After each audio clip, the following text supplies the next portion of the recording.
Hello and welcome to another episode of the Folklore Podcast Book Club. I'm Mark Norman, folklore researcher and author. On today's episode of the book club, I'll be speaking to author Lizzie Fry about her debut novel, The Coven. Lizzie Fry is the pseudonym of an internationally acclaimed author and script editor. She works with numerous film production companies and is a core member of the London Screenwriters Board. Lizzie's novel, The Coven, imagines a world in which witchcraft is real, where mothers hand down power to their daughters, and that power is used both harmlessly and peacefully. But there is much more to the story than that, because The Coven is a global thriller which pays homage to the power and the potential of women through its plot and the struggle for power between authority figures and the witches. I'll let Lizzie explain more about that during the course of our interview.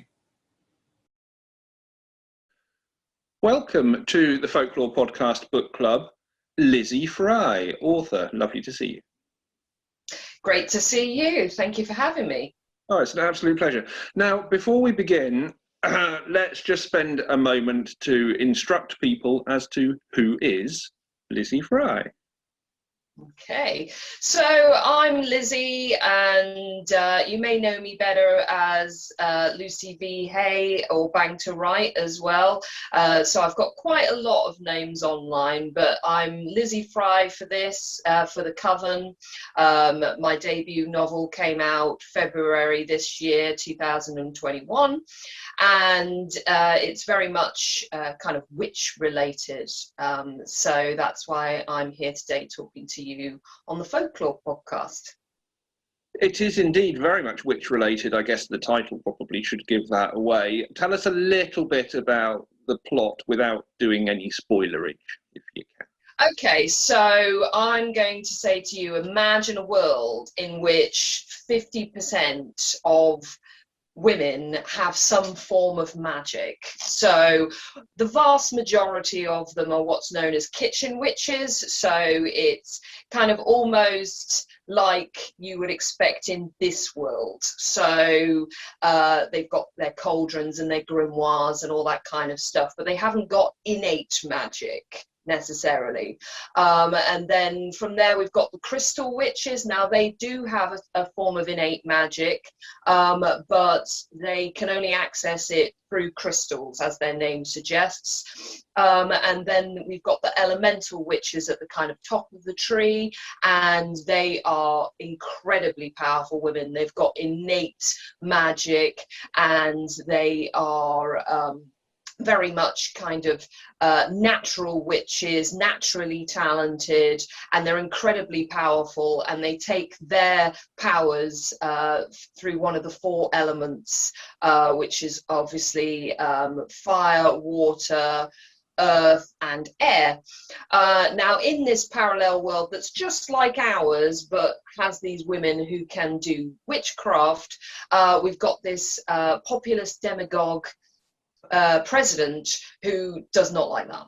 He does not like the fact that women have so much power, and he has got a cabal of men to kind of oversee the women. They're called the Sentinel, and it's a very patriarchal thing. Only men can be in the Sentinel, and they have to kind of police the witches, as it were. Now in the last couple of years, there's been lots of kind of witch terrorism, as you would, I suppose you could say, especially involving elemental witches. And so this president has said witchcraft is banned. There is no way there can be any more witchcraft anymore, and he's put kill orders out on all of the elemental witches, and he has imprisoned the crystal witches in what's known as the angel caves, because they have to wear these halo things on top of their head that stops them from accessing their magic. And then the kitchen witches are asked to recant their rights to their biological right to perform magic and come over to the president's kind of side, which is known as the New Puritans. And so we've got this kind of Gilead thing going on where women aren't allowed to do what they're entitled to do, and there's lots and lots of problems. Now, in the midst of all this chaos, where with all these witches being hunted, a young woman comes into her own powers, and it's discovered that she is the most powerful elemental witch of all time, because she has got all 4 elements, because usually, remember, it's just one, and yet she's got the power of air, fire, earth, and water. And she, things get scandalous very quickly, because obviously the president does not want her on the run, so he's chasing after her. She is helped along the way by a crystal witch and by a rogue sentinel. So in other words, a guy who was in the sentinel realizes the error of his ways and decides, oh no, I'm not going to do this anymore, and he actually helps her, known as the one amongst the elemental witches and the crystal witches. And so this young girl, plus her dad, plus this guy that was in the sentinel, plus a crystal witch, they're the Coven of the title. They're literally on the run from this president of the United States, and it's a global witch hunt for them. No, it is a fantastic read, and it is a very exciting read. And I think part of that is possibly due to the fact that in your other persona, you're quite heavily involved with screenwriting, for example. So it has a cinematic quality to it very much. But is it a thriller? Is it a feminist dialogue? Is it just an adventure story? Is it something that looks very deeply at witchcraft? How would you place this as a piece of fiction? I don't see why it can't be any or all of those things, to be quite honest with you. I mean, certainly a lot of people have got back to me and said that they really appreciated the feminist aspect of it, and the commentary about patriarchy, and the commentary about the intersection of misogyny and race in particular in the book. And I've had a lot of feedback about that aspect. So a lot of people kind of feel very strongly towards that element. Other people tend to like the thriller aspect. I mean, for me personally, feminism is something that I always write into all of my books. In my other life, as you say, I'm a script editor for movies, and so very often I'm looking at stories through a feminist lens anyway. And I do that when I write crime fiction as well, because I write domestic noir books as LV Hay.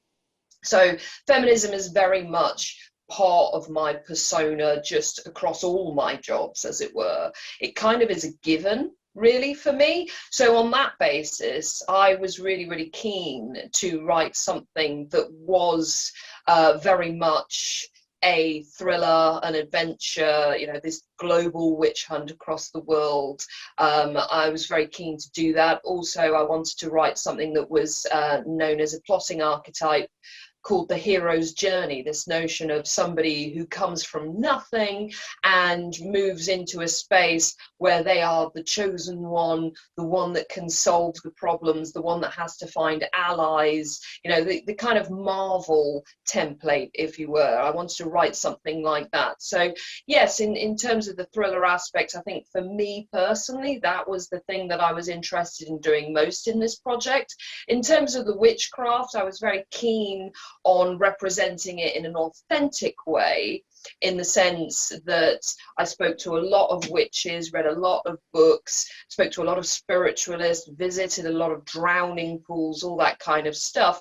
But if you wanted something that is about witchcraft in this world that we literally live in now, then no, it's not the same, but it does draw on a lot of the things that you would recognize if you were a witch. I've had quite a lot of feedback from actual witches who've read the book, who feel that it is, although it's obviously a fantastic element, and I'm using the word fantastic in its real sense of the word, but it does draw on the history of witchcraft, and I was very keen not to misrepresent. I wanted to kind of build on the witchcraft elements and add to it rather than create something that was completely different to what you would expect. But equally, I didn't want to take the mickey out of witches and witchcraft either, because I respect that, and I wanted it to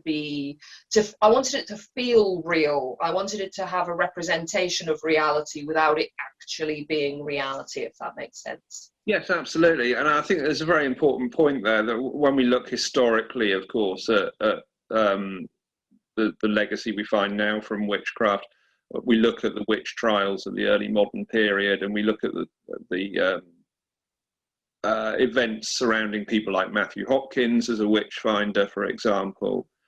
This is very much a kind of modern retelling in a way, isn't it? Because that patriarchal element is obviously something we find very strongly in the historical witch trials. Are you, in a sense, also giving a voice to the women who were persecuted for witchcraft back then through the plot of a modern retelling in this way? Well, I hope so. That was definitely my intention. Whether people feel that was successful or not, I don't know, because that's up to the reader.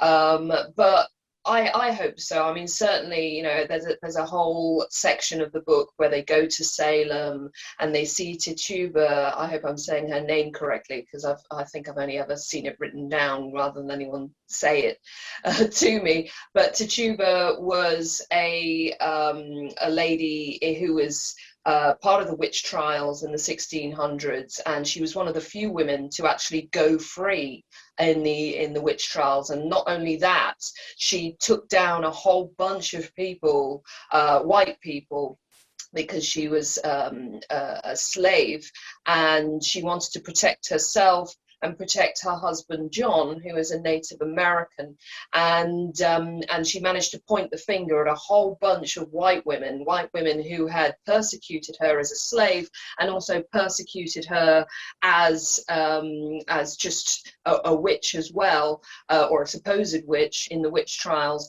And she managed to finger all of those ladies and a bunch of men as well, and go free. And I thought that was just such an impressive thing to be able to do, and she caused absolute chaos, and I was particularly interested in her story, and I wanted her to be, I suppose, an ancestor of one of my characters as well, and actually kind of give an indicator of that family lineage and how they were able to actually make a really bad situation work for themselves as well, and actually have, actually win for once.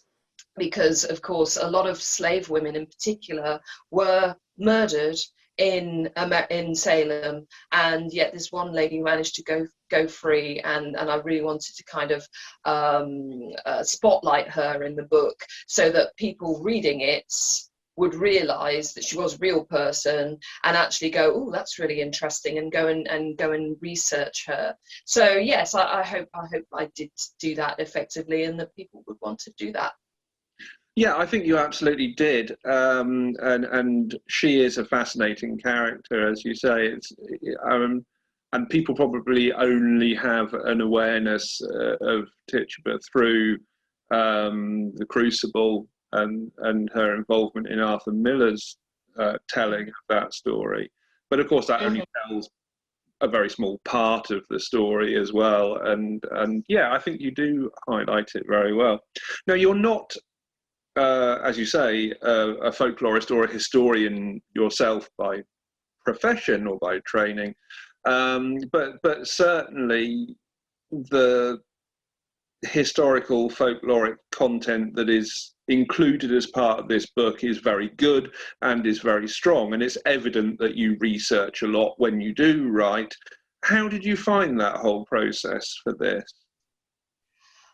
I mean, I love research. Research is something that I'm just genuinely interested in. I just like to know stuff about stuff. It doesn't really matter what it is. Having grown up in Devon, though, for me, it was something that it felt like coming home, because witchcraft and witch monuments and stuff like that have always been around me and has always been an interest to me. So for a lot of, in terms of the research for this piece, a lot of it is what I had already researched just in general, because I'm just genuinely interested in it. And so it was a question more of kind of like pulling all the stuff that I already knew together to kind of stitch this patchwork of stuff that I was writing about. And then on top of that, I was doing a lot of things like visits to drowning pools and to various monuments and stuff. I mean, my husband got really quite annoyed with me because every weekend I was saying, can you take me to this place? Because I don't drive, you see. So he was having to drive me all over Devon looking at various things. I went down to Boscastle, down to the Witchcraft Museum, and they were incredibly helpful as well. And I've been there lots of times, so they probably know me on sight by now. And of course, I spoke to yourself as well. I was reading various books like Witch by Ronald Hutton and so on and so forth. So it was a question of kind of, you know, just pulling it all together and actually really feeling like I had like this strong, authentic background for the book, and making sure that what I thought I knew was actually what happened, or how people felt about certain things, and also kind of contrasting and comparing my opinions of what had happened to other people like yourself and to other people online. I've got a very big online platform that's global, for instance. So I went on my Facebook and my Quora and Instagram and so on and so forth, and asked people all across the world their opinions about the various things that have happened, and all the different kind of lenses that people kind of view them in, because of course I didn't want it just to be a one-sided kind of version of witchcraft. I wanted to really understand why some people are threatened by it as well, and also just generally dislike it as well. So I needed to have as many opinions as possible, and I wanted to kind of bring in all the issues as well. I mean, the women who don't practice witchcraft and who are very, very kind of patriarchal in their outlook, for instance, are called goodies in this story world.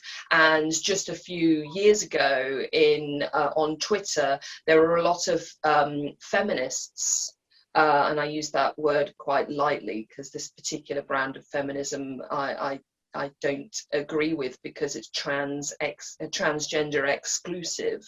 They were calling themselves goodies at that time.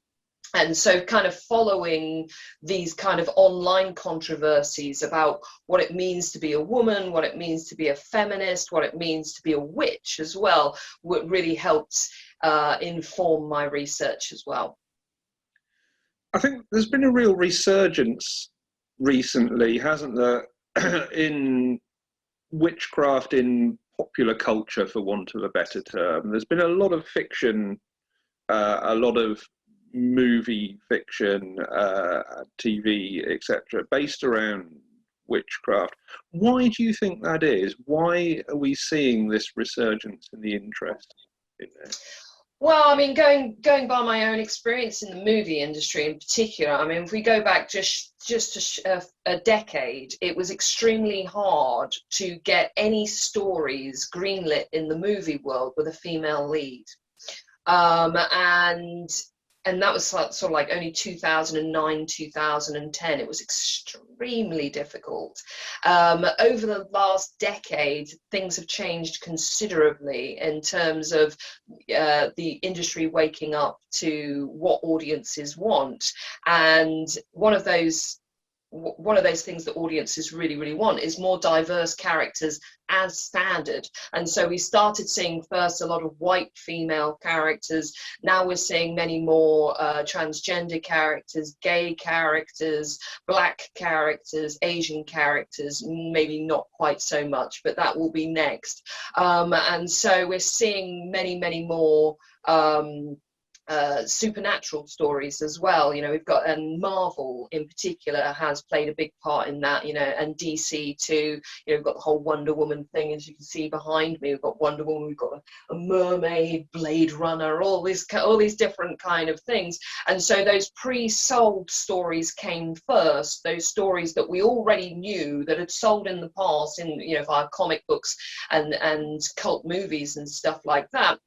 And then we started to see commentary, more feminist commentary as standard as well, and more left-based commentary as standard. From there, as a springboard, the obvious place to move next would be witches, because of course witches are kind of anti-patriarchal, they are feminists, there's a big history there in terms of the misogyny against women and so on and so forth. So on that basis, it was kind of inevitable, really, that we would be moving into this space where witches would be something that people would be extremely interested in, especially when we look back to all the stuff to do with Greek myth, for example, and comic books, because it's just so linked. You can't do all of the stuff that the industry is interested in without witches.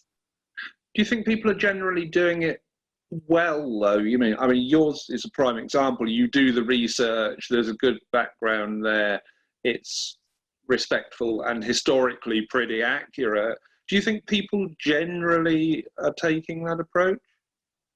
I think they are. I think possibly in the past they weren't. It used to be in the past that accuracy was the thing, and if you weren't accurate as a writer, then you were a bad writer, and that was really the thing until quite recently.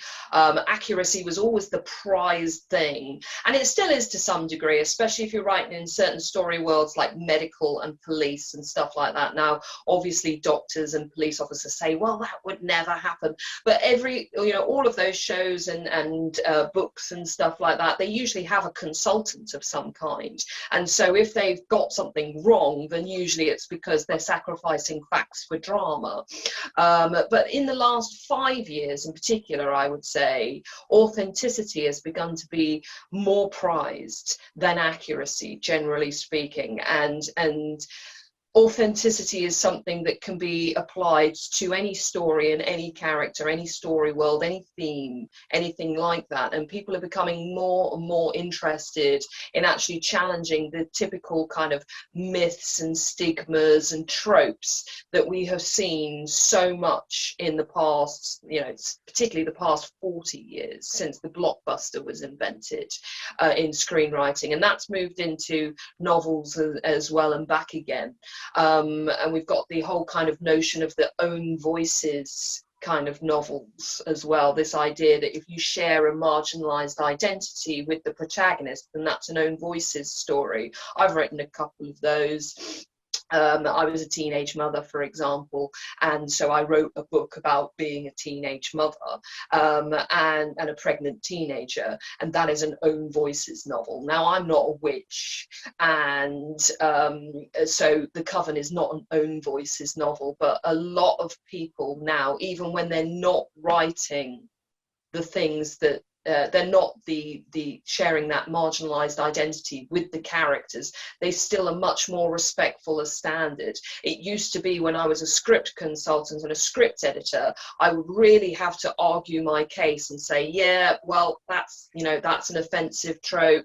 You're not understanding the history of storytelling there and how there hasn't been enough variety in that particular type of character. I used to have to go into immense detail and really argue my case with writers and with producers and directors as standard.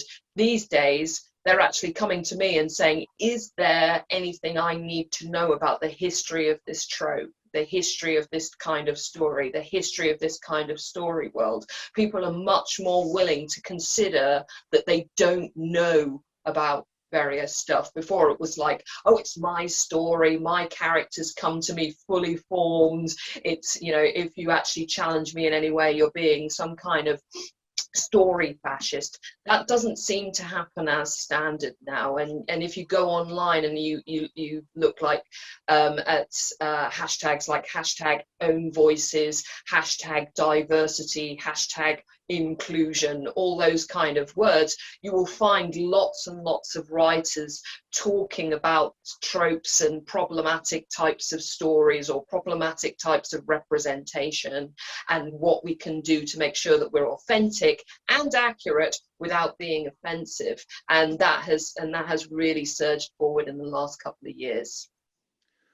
Now, the Coven is it is historically very accurate, as you say, and heavily researched, but by its very nature also has to take a certain amount of artistic license on top of that as well. How did you go about that process of blending your own invention with the existing history to make it work?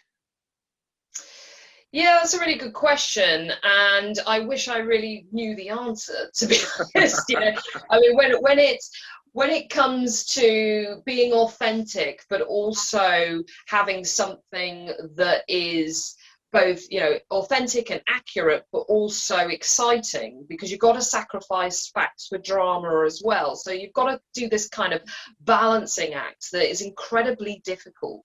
And I know when I was writing the presidential speeches in particular in the book, I really worried that he was too bombastic, that he was too jingoistic, too racist, too sexist.